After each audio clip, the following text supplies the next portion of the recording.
এই হলো আমার বাবার গ্রামের বাড়ির মনসা পুজো, যেটার জন্য এত অপেক্ষা, এত তপস্যা। এতক্ষণে বোধহয় অপেক্ষার অবসান ঘটল। ঠাকুর বেরিয়েছে।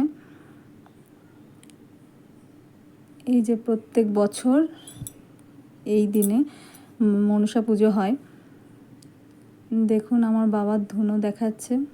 এইটাই প্রত্যেক বছরে বাবার কাজ থাকে। আর আমাদের বংশ পরম্পরায় এটা হয়ে আসছে। আগে দাদু করতো, তারপর বাবা, এবার হয়তো পরবর্তীকালে আমার ভাই করবে। যাই হোক, তো এটা আমাদের যেতেই হয় প্রত্যেক বছর এখানে। প্রত্যেক বছরই ঢাক মানসিক থাকে ঠাকুরের কাছে মনসা পুজোয়। তো এবারেও ঠিক তার সেরকমই মানসিক ছিল এবং আমরা গিয়ে উপস্থিত।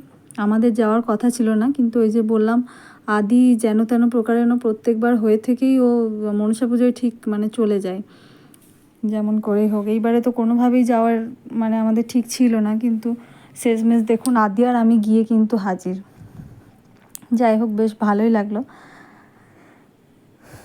এই যে গ্রামের মানুষরা সবাই এসছে পুজো দেখতে।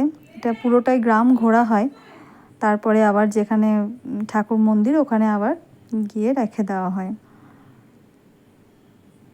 এই দিনটায় গ্রামের যত যার আত্মীয় স্বজন যা আছে সবাই আসেন বাড়িতে।